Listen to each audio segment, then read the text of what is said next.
কোন আসসালামু আলাইকুম, আমার নাম সাবা, আমি একজন স্টুডেন্ট। আমি আপনাকে একটা প্রশ্ন করব জাকির ভাই। একজন পুরুষ বেহেশতে গেলে হুর পাবে, অর্থাৎ আয়তলোচনা সুন্দরী সে পাবে, কিন্তু নারী বেহেশতে গেলে সেখানে সে কি পাবে?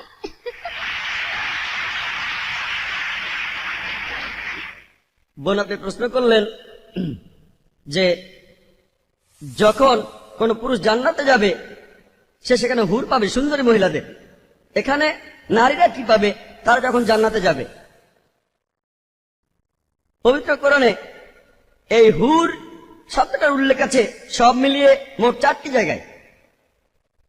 পবিত্র কোরআনে সূরা দুখানের 54 নম্বর আয়াতে উল্লেখ করা হয়েছে, এরপরে সূরা তুরের 20 নম্বর আয়াতে উল্লেখ করা হয়েছে, এরপরে সূরা রহমানের 72 নম্বর আয়াতে উল্লেখ করা হয়েছে, আর সবশেষে সূরা ওয়াকিয়ার 22 নম্বর আয়াতে উল্লেখ করা হয়েছে।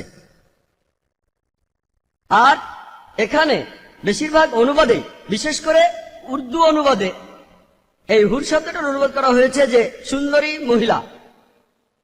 যদি এই হুর শব্দটার অর্থ হয়ে থাকে সুন্দরী মহিলা, তাহলে মহিলারা জান্নাতে গিয়ে কি পাবে? সত্যি বলতে এই হুর শব্দটা হলো বহুবচন, এক বচনে হাওয়ার, যেটা পুরুষের জন্য প্রযোজ্য, আর হাওয়ার এটা নারীদের জন্য প্রযোজ্য। এখানে আসলে হাওয়ারের চারিত্রিক বৈশিষ্ট্য বোঝানো হচ্ছে। এর অর্থ বড়, সাদা, সুন্দর চোখ। এখানে বিশেষ করে সাদা চোখের কথা বলা হয়েছে। একই ধরনের আরেকটা শব্দ রয়েছে আজওয়াজুন মুতাহারাতুন, কোরআনের অনেক জায়গায় আছে। সূরা বাকারার 25 নম্বর আয়াতে উল্লেখ করা হয়েছে এবং সূরা নিসার 57 নম্বর আয়াতে উল্লেখ করা হয়েছে। এখানে বলা হয়েছে আজওয়াজুন মুতাহারাতুন, যার অর্থ সঙ্গী বা সাথী।